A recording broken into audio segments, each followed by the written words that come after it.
Entrevista cara a cara. Verdade, opinião, ponto de vista, debate, palavra, ideias. Avesso. Boa noite, senhora, boa noite, senhor. Terça-feira, TV Guará, Avesso. Hoje nós vamos conversar com a beleza, nós vamos conversar com a arte, nós vamos conversar com Júlia Emília, atriz, coreógrafa, dançarina, fundadora do Teatro Dança. Mais de 20 anos, Júlia, boa noite. Boa noite, Américo. Mais de 20 anos no palco, mais de 20 anos na briga, na boa briga. É uma boa briga, mesmo, porque eu e a dança já nos confundimos, eu e a cena, porque eu comecei muito cedo, né? Eu estava recuperando umas fotos minhas o ano passado e achei uma foto assim bem significativa. Eu com 6 anos no palco do Arthur Azevedo fazendo uma bruxinha boa, dirigida pelo professor Reinaldo Farai. Então pense, são 52 anos envolvida com isso, né? Envolvida não, já confundida, como você diz. Difícil de interromper. Você está com um espetáculo novo agora. Isso. E fale desse espetáculo para a gente. Ele chama Flores. Ele começou a partir de um estudo sobre a arte oriental da Ikebana. Sim. Essa conexão entre o que é o espiritual e o que é o material, passando pelo sentimento humano. E assim, como trazer essa conexão, né, com o corpo, utilizando o ar, o plano aqui que é médio e o solo. E aí usando todos os elementos, as pedras, a água, as flores em cena. E eu gosto muito assim de me lembrar também sobre uns textos na época do que foi chamado de Primavera Sangrenta, né? E assim, mas o Brasil, nós somos de paz. Nós somos de paz ou o que é sangrento nosso está por baixo da terra? Você tem uma visão absolutamente universal, a partir dessa observação que você fez. Apesar dessa visão universal, você é muito ligada à sua origem. Como é que você faz essa junção? Origem e universalidade. Então, quando eu comecei a estudar a consciência do movimento, esse foi o meu primeiro questionamento. Porque as pessoas traziam teorias belíssimas, né, sobre a questão do que é o corpo anatômico, o corpo fisiológico, depois o corpo sem órgãos, né, que é todo o estudo do Gilles Deleuze. E aí, assim, eu perguntava sempre para eles, né, todos os mestres que foram maravilhosos na minha vida, Angel Viana, Klaus Viana, a Regina Miranda, o Ivaldo Bertazzi. Eu já passei por pessoas que na minha vida deixaram bastante pontos de interrogação, de exclamação, de significação. Te inquietaram? Me inquietaram. E eu devolvi a inquietude para eles perguntando sempre assim, será que vocês fariam isso com os caboclos que moram lá no Maranhão, hein? Porque eu não sei se eles vão entender essa coisa aí que vocês estão propondo. Então, a minha inquietude sempre foi assim, como era que eu trazia essa inquietude do movimento e essa dança contemporânea que estava se formando naquela época, né, nos anos 70, nos anos 80, para essa expressão popular que existia aqui. Então, toda essa minha pesquisa, desde essa época, né, é em cima disso. Como é que eu coloco o bumba meu boi, o tambor de crioula, o cacuriá, o terecô, a dança do lelê, a dança de São Gonçalo, todas essas manifestações que são nossas, né? Então, assim, em 90, quando eu fechei a escola, eu fechei porque eu tive que fazer uma escolha muito difícil, mas eu falei, eu não posso conhecer e falar de uma dança brasileira se eu não conheço. Eu não conhecia muitos recôncavos do Brasil, entende? E aí eu me permiti, eu já estava um pouquinho melhor, assim, economicamente, virar uma mochileira e visitar vários locais, o recôncavo baiano.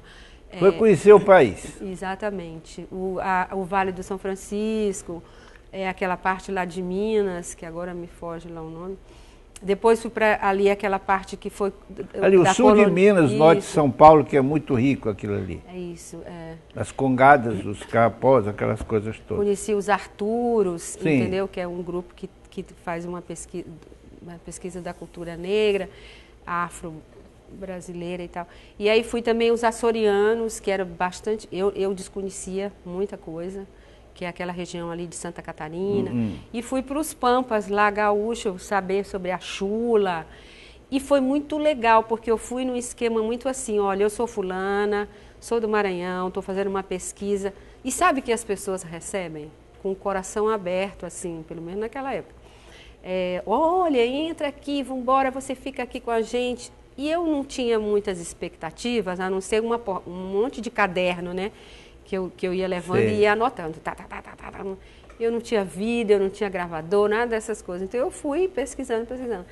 Aí, aos poucos, eu fui descobrindo que eu não era pioneira nisso, porque o Mário de Andrade fez isso, né? De uma forma muito maluca, mas fez. Aí eu comecei a ir assim, para os museus de folclore, conversar com outros folcloristas, conversar com pessoas que pesquisavam a expressão popular, entendeu? A Cássia Navas, que não foi minha contemporânea, ela veio um pouco depois, lá na Angel, na escola da Angel Viana. E outras pessoas que eu fui conhecendo, né, que também faziam esse tipo de pesquisa. Por exemplo, há uns 4 anos eu descobri um grupo de Olinda que é maravilhoso, chamado Grupo Peleja, formados pela Unicamp. Conheço. São doutores. Blá, blá. Então, aí eu fui lá onde eles fazer uma visita, entendeu? E eles me receberam super bem, a gente se encontrou no festival primeiro, que é no Vale do São Francisco, ali em Petrolina. E aí fizemos uma residência juntos e tal, fiz aula com eles, fizeram aula comigo, assisti o espetáculo deles. E aí trocamos bastante figurinhas. E essa pesquisa toda, esse passeio que você fez pelo país, corpo e dança, o teatro e dança, como ele absorveu isso? O que você transferiu para o teatro e dança dessa pesquisa? Então, todos os trabalhos do grupo, eles partem desse tipo de expressividade. O que é a matriz popular, essa matriz ela é retrabalhada, nós não somos produtores de cultura popular, entende? Assim, eu gosto muito de um escritor chamado Raduan Nassar. E ele diz um negócio que eu acho maravilhoso, que até eu coloquei no programa de um espetáculo nosso chamado Sagração Coreira. Você não pode falar sobre uma dor se você não pertence a ela. Então, assim, eu não nasci produzindo tambor de crioula. Então, eu sou uma artista da dança, do teatro e da cena, que pego uma matriz que a dançarina do tambor de crioula realiza, estudo, pesquiso, transfiro para o meu corpo e aí coloco na cena. Essa consciência disso, tu acreditas que te faz mais honesta como artista? Não, acho que essa consciência disso me faz mais honesta com o mundo no qual eu estou contextualizada. Não só como artista, porque eu acho que o artista ele tem uma série de compromissos. Primeiro que com a arte nós somos assim quase que antevisores do futuro, entende? Então acho que nós temos esse compromisso conosco, com o outro, com o mundo, com o universo. Um compromisso maior, um dos compromissos maiores do artista é instigar, é questionar e se incomodar. O teatro dança se incomoda, se instiga, se incita? Desde o início, assim, a proposta do grupo, inclusive assim, o grupo está fazendo 28 anos este ano, mas na verdade ele tem 30, porque nós passamos 2 anos só nos perguntando: vale a pena fazer um grupo de dança contemporânea? Será que vai dar certo? Será que nós estamos preparados? Éramos todos advindos do balé clássico, né? Então, assim, eu, por exemplo, quando eu optei por fazer dança popular, eu já tinha feito uma primeira desconstrução que era pegar um corpo que foi treinado para fazer clássico, para fazer moderno. Depois do balé moderno, eu passei para a dança contemporânea. Hoje eu faço dança contemporânea a partir das matrizes populares. Então, são desconstruções. Você tem que reconstruir e tornar seu corpo habilitado para ser expressivo numa determinada técnica. Você acha, Júlia, que é possível fazer dança popular ser passado antes pelo balé clássico? Só se ele desconstrói. Porque, olha, por exemplo, no grupo nós tivemos uma experiência que foi bem a partir dessa sua pergunta. O Alex Costa é uma pessoa que veio do balé clássico, mas ele era capoeirista. Ele sempre fez a capoeira junto com o balé. Quando ele foi trabalhar comigo, ele entrou no Sagração Coreira, em 2000. nós discutíamos muito isso. Então tinha muito aquela coisa assim, aquele pé que quando sobe alonga, percebe? Porque ele foi acostumado a fazer a ponta do clássico, então aquela extensão do dorso do pé e tal. E aí a gente ficava sempre falando, tenta soltar a perna toda, porque se ele não solta desde o quadril, ele não vai conseguir soltar, claro. Que eu digo é um encaixe mesmo, né? Então ele não vai conseguir fazer, sempre vai ficar aquele pé, né? Porque ele puxa desde aqui, o andeor e o point. E aí, assim, eu acho que porque também eu tive essa trajetória, entende? Então, eu dirijo um grupo aonde eu passei por tudo isso, né? Eu comecei no balé mesmo, eu tinha 4 anos. Você acha que a utilização do movimento de balé macula uma dança popular? Ele não só macula, quanto ele destrói. Por quê? Porque apesar do balé clássico ser oriundo das danças populares europeias, o que aconteceu? Ele foi um código aristocrata. Então é aquela mesma coisa assim, eles se apropriaram de um código, mas transformaram o que é o minueto, o que é a pavane, o que é a gavotte. Mas veja bem, alguns grupos de dança do mundo, os grandes compositores, eles partem do popular para o clássico, né? Pega a coisa folclórica e sofistica e torna uma música, uma dança erudita. Por exemplo, o balé russo, antes da Segunda Guerra, e que acabou aí por volta de 70, 80, para não sei precisar, não me lembro como precisar, mas eles utilizavam movimentos populares no seu balé. Você acha isso era uma agressão? Se você pegar, por exemplo, a Sagração da Primavera, do Stravinsky, está fazendo 100 anos este ano. É nosso contemporâneo de aniversário. Sim. Nós e o Stravinsky.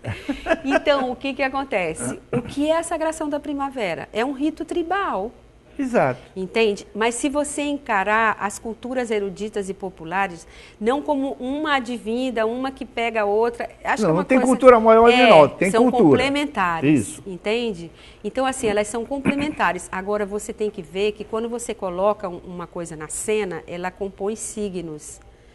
Então, quando eu pego a matriz da cultura popular para trazer para um corpo que responde, que me dá uma resposta, que vem com outro signo, eu tenho que fazer com que essa pessoa sinta que ela precisa desconstruir esse primeiro aqui para deixar o outro entrar.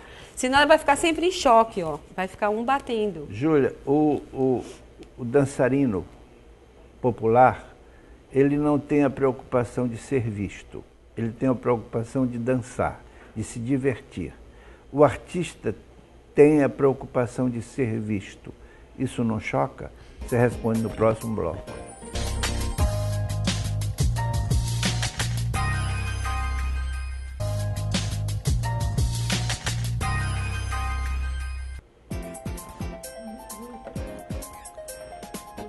Júlia, a pergunta foi, o dançarino popular, o homem que está dançando um tambor de crioula, uma mulher que está dançando um tambor de crioula, a preocupação é se divertir, não é mostrar-se.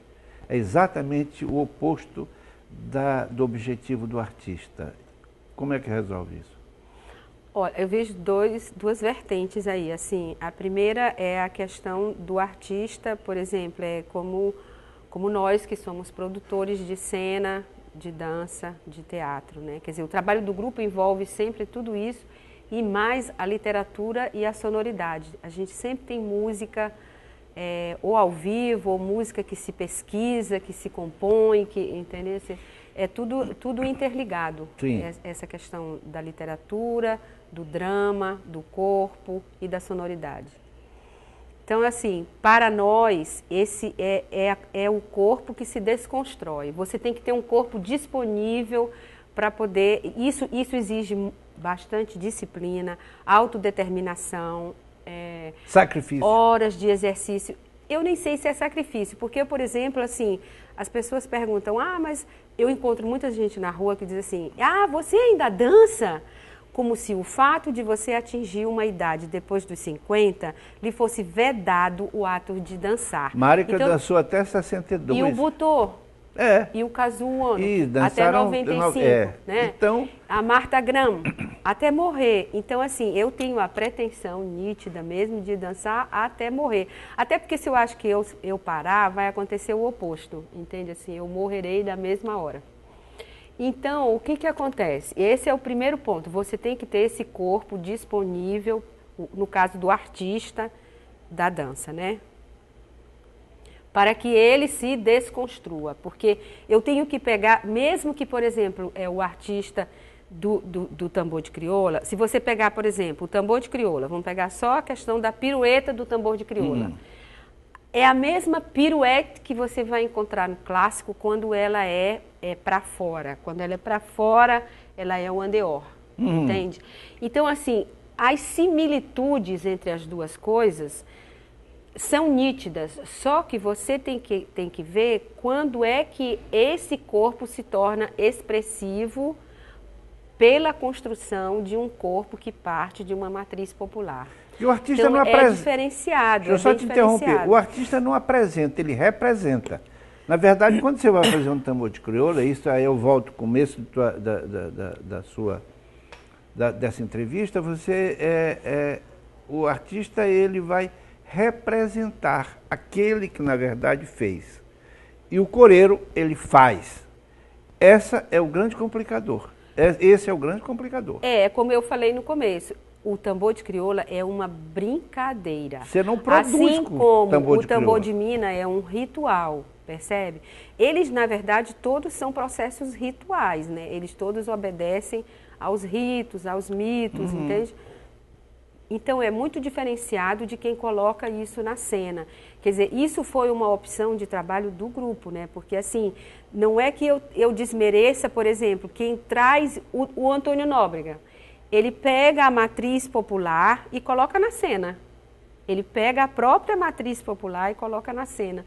Não há, vamos dizer, uma transformação, uma recriação disso. Porque o artista, assim, a meu ver, só complementando o que você falou, ele interpreta e atua, né? Sim. Nós temos duas coisas que funcionam sempre aí em conjunto. Com uma presença cênica que é determinada pelo que ele está escolhendo. Isso é uma atitude trazer. Lúcida. Exatamente, uma atitude consciente do que é a proposta. Bom que a gente usou a palavra juntos, consciente.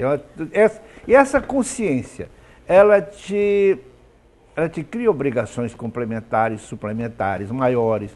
Ela te cria obrigações contigo como artista e obrigações com a plateia para quem você, no final, trabalha. Como você responde a essas obrigações? Como você responde a essas questões da plateia? São processos individuais, solitários, bem solitários, porque você tem que abrir mão de uma série de outras coisas para você se dedicar a estudar. E quem estuda corpo, inclusive, tem que fazer a parte teórica e ainda tem que trazer para a sala de aula isso, né?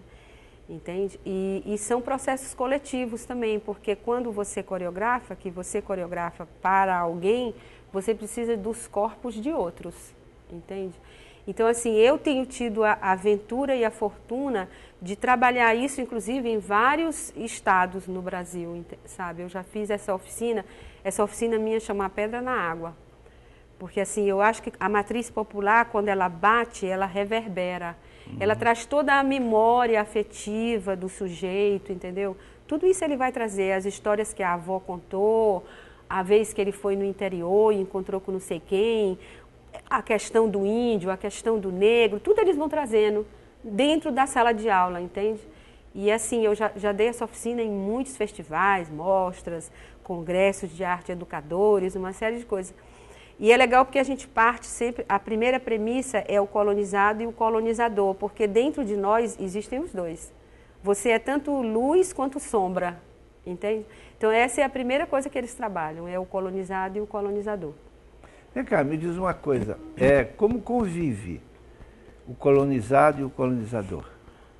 Convivem muito bem quando eles, convivem facilmente detectáveis quando eles são dois personagens diferentes. E quando eles se confundem no mesmo personagem? Aí é quando ele entra no artista. E aí o artista produz o que ele pensa. Aí o artista vai trazer toda essa memória afetiva dele também, não é? Vem cá, Júlia, São Luís, que é uma cidade que deveria respirar mais arte do que respira, que é menor do que se propõe. São Luís, como São Luís vê teu trabalho? Olha... O Brasil vê muito bem, a gente sabe disso. Não é o caso único, mas tem artistas maranhenses que são muito mais reconhecidos fora do que aqui dentro. Como São Luís vê teu trabalho? Eu acho que, assim, eu escolhi viver aqui, percebe, Américo? Assim, eu escolhi viver aqui porque uma vez eu ouvi o Egberto Gismonti falar uma coisa, numa época que eu estava assim, num conflito terrível de resolver realmente aonde eu viveria, porque eu estava um pouco sem terra, eu estava vivendo em tanto lugar que eu não sabia muito bem onde era que eu estava, que aí eu vi essa entrevista, foi tipo assim uma resposta, entende? Ele dizendo assim, não, eu não consigo ficar lá na Alemanha, porque o meu processo criativo está aqui. É aqui que eu consigo me alimentar energeticamente, é aqui que eu me fundamento, é aqui que eu tenho as matrizes que eu preciso trabalhar. Eu cheguei a essa conclusão assim muito lento, é um processo bem de maturidade mesmo. E eu vejo assim, eu não acho que a cidade não responda, entende? A cidade é a coisa mais bonita que eu já vi, te digo mesmo. Eu acho São Luís assim, barroca, destrutiva. Eu sou louco de São Luís também. É assim, essa coisa assim de eu sair da minha casa, eu caminhava muito, né? Aí as pessoas começaram a falar, você vai morrer, vai ser esfaqueada, vai ser estrupada, blá, blá, blá. Aquilo começou a zunir muito na minha cabeça. Eu encontrava muito o poeta Nauro Machado, que ele também adorava caminhar muito, né? Aí eu comecei a caminhar menos, mas quando eu saio assim caminhando, que eu olho aquela ponte, aquela água vindo de um lado, o mangue do outro, aquela cidade barroca lá na minha frente, você está entendendo? Eu fico pensando, nossa, eu recebi tudo isso de graça, percebe? Assim, é gratuito. Na hora que eu vejo aquilo ali, eu tenho quase uma cena pronta. E aquilo ali, pronto, eu já me sinto... como se você recebesse um suco. Vem cá, você é uma passional, visivelmente passional. Essa paixão que você tem pelas coisas, essa paixão que te guiou para o palco, o que te guiou para o palco? Minha mãe. Minha mãe, sabe por quê? Porque assim, eu adorava lá, quando pequena, assim, a gente morava ali naquela área da Cândido Ribeiro, né? Uhum. Então, assim, tinha o Mercado Central, minha avó morava na Rua das Barraquinhas. E eu, já de pequena, meu pai, eu acho assim, ele deve estar lá de onde ele estiver, ele sabe bem as respostas. Porque ele falava, essa menina é tão irritante, porque era assim, não, mas você não vai poder sair agora. Então, imediatamente eu perguntava, por quê? Por quê? Por que eu não posso sair agora? Porque se também ele não me desse uma resposta que me satisfizesse, eu imediatamente... Você sairia? Não, eu contrapunha na mesma hora. Não, o senhor está errado. Pá, pá, pá, pá, pá, pá. Entendeu? Então ele dizia que eu era irritante. Tem hora que eu tenho vontade assim de pegar Júlia Emília e torcer, entendeu? Apesar dele nunca ter nem levantado a voz. Meu pai era muito afetivo, minha mãe é que era muito durona, né? E aí, assim, ela achava que eu não podia ficar subindo em telhado, porque eu vivia junto com meu irmão, que era seguinte eu era seguinte a ele, né? Então, eu adorava empinar papagaio, andar na garupa da bicicleta. Eu vivia com os joelhos esfolados, aquelas coisas bem assim, né? Isso com 5, 6 anos. E ela achava que o balé, eu iria ficar mais feminina, mais doce, mais educada, mais fina, mais, entendeu? Então, assim, minha mãe, eu acho que foi muito por aí. Eu não vejo muito a dança, não é uma paixão, entendeu? É o quê? Cara, é um karma. É como se eu estivesse obedecendo a uma sequência de coisas que eu preciso realizar para poder aguentar a vida. Sem dança você não viveria, Júlia? Porque você já deu a entender isso várias vezes, mas me diga explicitamente, sem dança. Olha, eu vejo assim, equivalente a ela, eu só tive uma coisa na vida, meu filho, entende? Ele foi a obra artística mais confrontada, mais próxima. E para mim foi a plenitude mesmo, assim, foi um alcance da plenitude. Eu já passei aniversários dançando em palco, né? E eu tinha a sensação, assim, eu olhava aqueles urdimentos, esse monte de luzes, o próprio assoalho e tudo, e falava, eu estou no lugar certo, acho que é o melhor lugar para passar aniversário mesmo é aqui, entende? E Vem cá, fala de teu grupo. o Teatro Dança. Teatro e Dança. No Teatro Dança, nós temos, voltando àquela sua pergunta sobre São Luís, né? Se não há um reconhecimento, eu vejo que nós temos um público que pode não ser um público tão grande assim, mas é um público cativo, percebe? A gente Fiel. Que inclusive cada vez aumenta mais. Faz cobranças? Ele cobra o trabalho bem feito, eu acho isso bacana. Ele cobra, assim, algumas coisas que ele olha, mas ela desafinou ali, mas sabe, não estava... Ele não sentiu tanto. Mas ele deixou cair a pedra fora da hora. Mas quando ele fez o movimento da capoeira, a gente percebeu que quase ele cai no chão, entendeu? Eu já ouvi várias coisas assim, porque nós temos sempre o hábito de, após o trabalho, abrir para uma conversa com o público. Quando dá, sempre se abre, né? E se escuta bem isso. Agora, eu vejo assim, mas eu acredito que seja uma coisa muito desses períodos agora, né? Eu acho que agora nós estamos vivendo umas eras meio obscuras, né? Que eles chamam mesmo, de acordo com todos os estudos aí, astrológicos e tudo mais, né? Essa era agora é uma era meio obscura, é obscura mesmo, nem sei se é meio. E aí, assim, eu vejo que o que se tem hoje é uma arte que fica muito na superfície, né? Quer dizer, é muito mais, a lei de incentivo estadual, é muito mais fácil você receber um patrocinador, é rápido. Samba de raiz no CEPRAMA, e ainda bem que é samba de raiz, né? Que aí é bacana.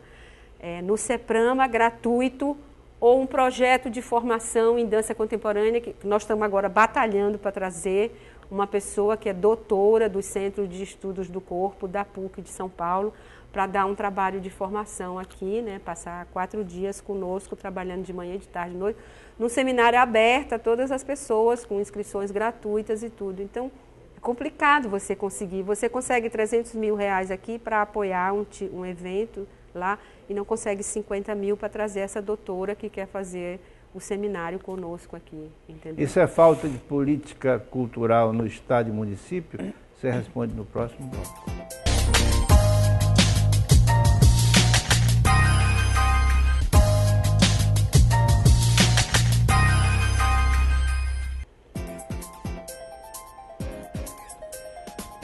Júlia e Emília, você acha que essas dificuldades, esses desequilíbrios, são frutos de uma ausência de uma política cultural no estado e no município? E a nacional? A gente precisa começar a discutir desde a nacional, porque eu vejo assim, ainda se tem uma cultura atrelada a um sentimento de apadrinhagem, entende?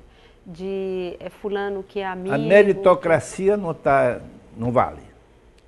Se você acumular mérito, se a gente pensar, por exemplo, falando sobre as linhas espirituais budistas, né? Se você acumular mérito, você tem que acumular mérito. Entende? Assim, você tem que chegar a um ponto assim que você tenha muita presença para poder mostrar às pessoas que você realmente está trabalhando, colocando uma perspectiva de qualidade, de aprofundamento, porque essa é a corrente, é a vertente com que o Grupo Teatro Dança trabalha. Isso é uma coisa que eu não abro mão. Muita gente acha que eu sou muito chata, que eu não me envolvo muito com as coisas. Eu não gosto mesmo, eu não gosto de papinho, de conversinha, de festinha, de feijoadinha, eu não gosto. Não gosto. Eu gosto de debater, de concluir, de discutir, de você mostrar processos, de você discutir produções. Eu acho até que, por exemplo, nós chegamos aonde chegamos, uma conferência municipal de cultura sendo organizada, que vai acontecer, né, agora, na quarta, quinta e sexta. ela vem de todos nós que brigamos, que fomos fundadores da Associação Maranhense de Dança, isso nos anos 1980. Ela foi enterrada, ninguém mais conversou sobre ela. E assim, quando se discute outros tipos de formações para teatro, para música, por que o mercado da música se organizou?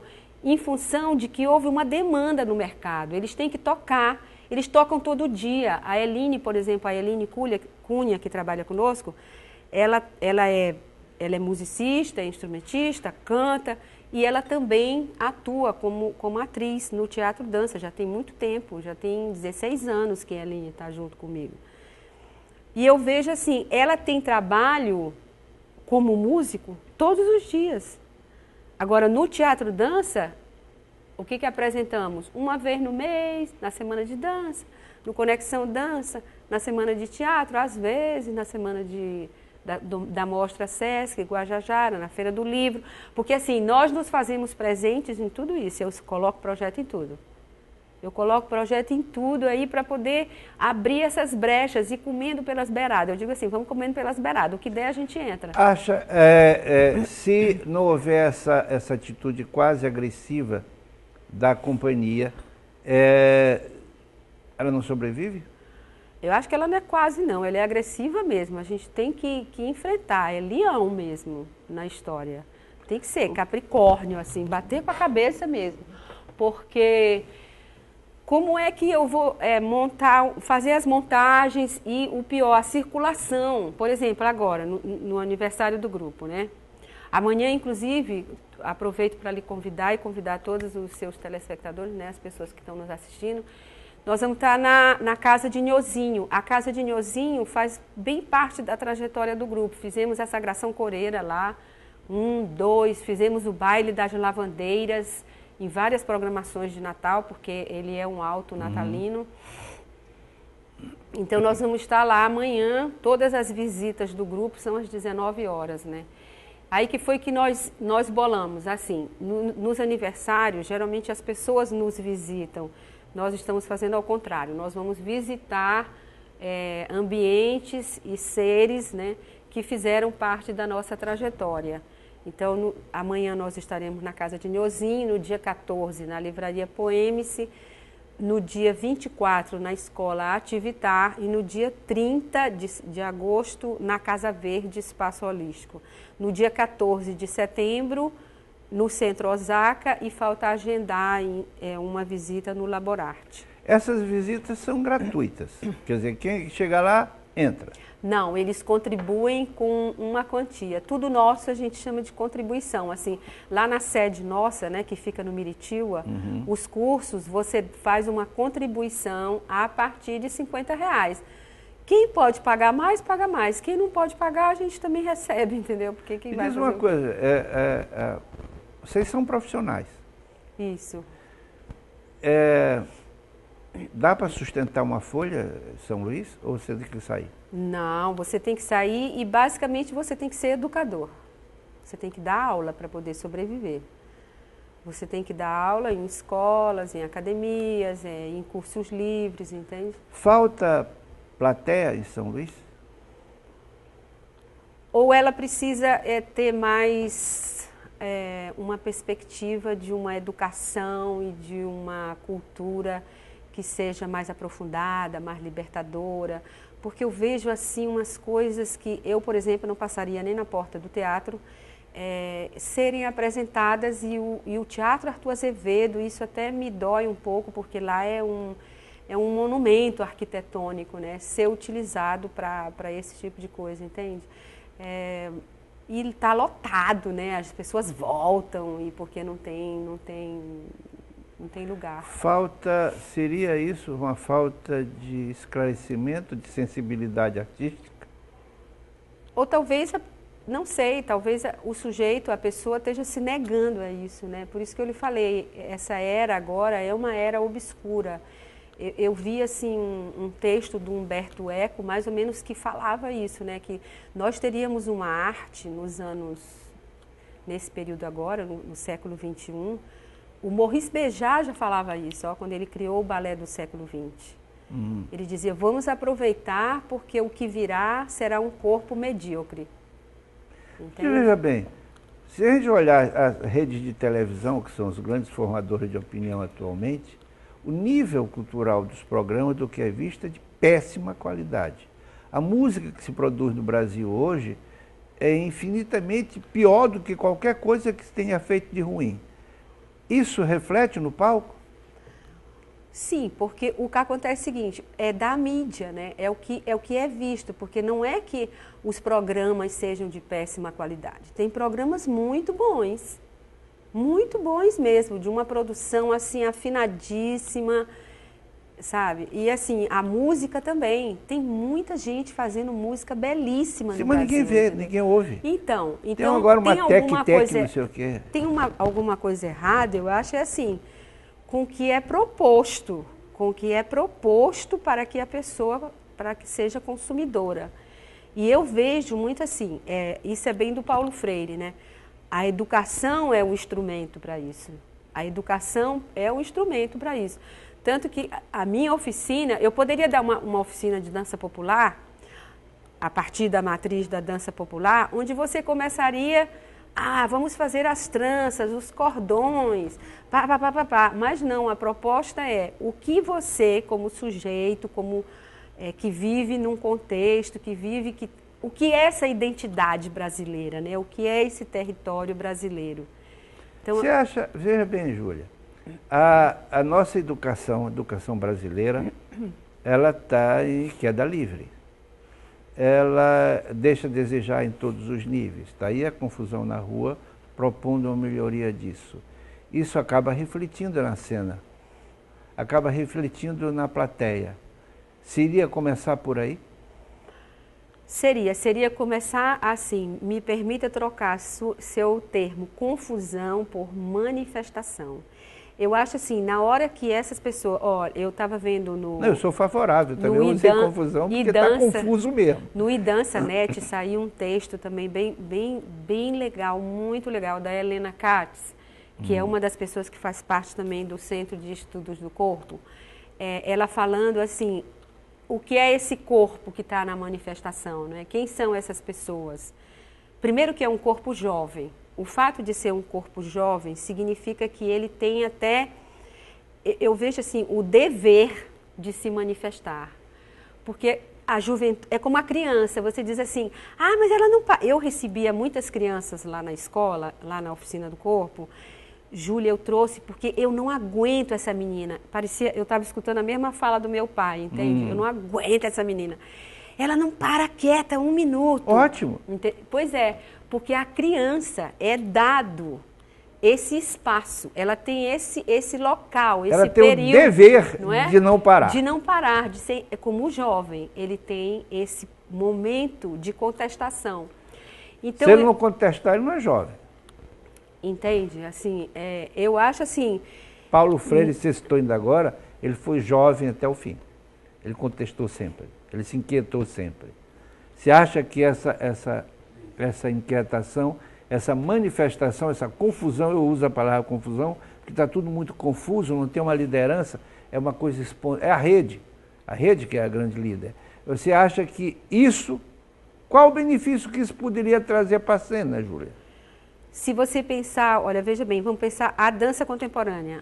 Se vive um momento assim muito de se saber qual rumo que ela toma. Por quê? Porque a dança contemporânea ela é uma dança que ela parte do autoral. Ela usa o dançarino como um sujeito criador. Já é uma perspectiva de que ele vai se manifestar na cena, né? Ele vai se colocar naquela cena. Então, se você pensar que isso vai interferir diretamente, nós estamos vivendo um outro momento. Por isso que eu achei muito interessante o artigo dela, porque ela coloca assim, quem é esse corpo que está lá? Já que nós vamos falar da manifestação, enquanto seres dançantes, vamos ver primeiro que corpo é esse que está nessa manifestação. Só que existem pessoas assim da minha idade, da sua idade, que estão acompanhando esse tempo e que, na verdade, estão se propondo a ser, como você falou do Paulo Freire, entende? Assim, jovens até o fim. Você não precisa ser velho E aquela coisa do Raul Seixas, eu acho. Eu não quero ser aquele sujeito, não sei se foi o Raul Seixas ou se foi o... Raul, do pouco de dente esperando a morte chegar. Né? Raul. Ou então o outro que falava que vão ficar sentado de frente da TV dia de domingo, vendo o programa do Faustão e vendo a vida passar ali fora. Eu acho que não. Eu vejo assim, por exemplo, na hora que eu fechei uma escola que estava muito bem, obrigada, cheia de aluno, entendeu? E fui ver o que se fazia no Brasil, é porque eu não queria ficar acomodada naquela escola. Eu não poderia fazer uma pesquisa sobre a dança brasileira se eu só conhecia as coisas daqui do Maranhão e alguma coisinha ou outra no Rio, São Paulo, Minas Gerais, eu não conhecia nada do Espírito Santo, não sabia nada de Santa Catarina. Quando me falaram, foi colonizado pelos Açores. Peraí, não sei nada sobre isso. Entendeu? Então, assim, essas rupturas, acho que elas são muito bacanas, muito legais. E necessárias. Necessárias. Julinha, infelizmente, TV Tempo é Tempo. E nossa entrevista, nosso papo agradabilíssimo, tem que ser interrompido por causa do tempo. Querida, use esse programa e essa TV tantas vezes quantas você achar necessário. As câmaras são suas e fale. Então, com muito sua obrigada plateia. pelo convite, né? Foi ótimo esse papo aqui. Eu realmente, de dança, assim, eu sempre falo demais. Não, eu sou uma nunca pessoa... falou demais. Porque eu acho que eu falo demais, mas é porque é uma coisa que me apraz falar bastante, entende? E aí, assim, só convidar todo mundo para estar lá amanhã, né? Às 19 horas, na casa de Nhozinho, ali na Praia Grande. Muito obrigado por sua presença, foi um prazer enorme. Não nos víamos há muito tempo, você continua linda. Muito obrigada, América. Boa noite, senhora, boa noite, senhor. Até outra oportunidade. Entrevista cara a cara. Verdade, opinião, ponto de vista, debate, palavra, ideias. Avesso.